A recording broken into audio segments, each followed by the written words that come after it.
The things they carried. First Lieutenant Jimmy Cross carried letters from a girl named Martha, a junior at Mount Sebastian College in New Jersey. They were not love letters, but Lieutenant Cross was hoping, so he kept them folded in plastic at the bottom of his rucksack. In the late afternoon after a day's march, he would dig his foxhole, wash his hands under a canteen, unwrap the letters, hold them with the tips of his fingers, and spend the last hour of light pretending. He would imagine romantic camping trips into the White Mountains in New Hampshire. He would sometimes taste the envelope flaps, knowing her tongue had been there. More than anything, he wanted Martha to love him as he loved her. But the letters were mostly chatty, elusive on the matter of love. She was a virgin, he was almost sure. She was an English major at Mount Sebastian, and she wrote beautifully about her professors and roommates and midterm exams, about her respect for Chaucer and her great affection for Virginia Woolf. She often quoted lines of poetry. She never mentioned the war, except to say, "Jimmy, take care of yourself." The letters weighed 10 ounces. They were signed Love Martha, but Lieutenant Cross understood that love was only a way of signing and did not mean what he sometimes pretended it meant. At dusk he would carefully return the letters to his rucksack. Slowly, a bit distracted, he would get up and move among his men, checking the perimeter. Then at full dark he would return to his hole and watch the night and wonder if Martha was a virgin.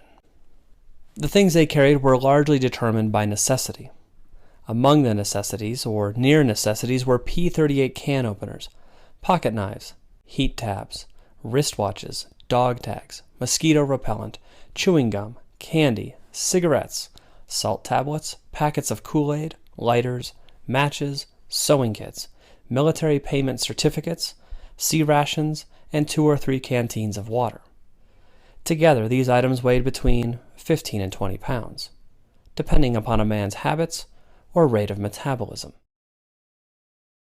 Tim O'Brien's The Things They Carried is set in the country Vietnam. Today I'm going to be discussing the similarities between the book Fahrenheit 451 and its character, the mechanical hound, and how the hound relates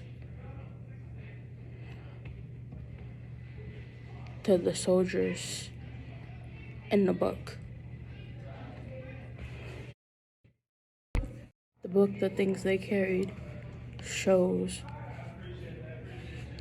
a theme of a resistance of freedom, simply because the book focuses on soldiers who were drafted because of their age. Things They Carried shows the theme of power by talking about how much weight the soldiers individually carried and how much strength that requires. The Fahrenheit 451 character, the Hound, relates to the book Things They Carried because soldiers are often conditioned to be emotionless, just as the Hound is in the book Fahrenheit 451.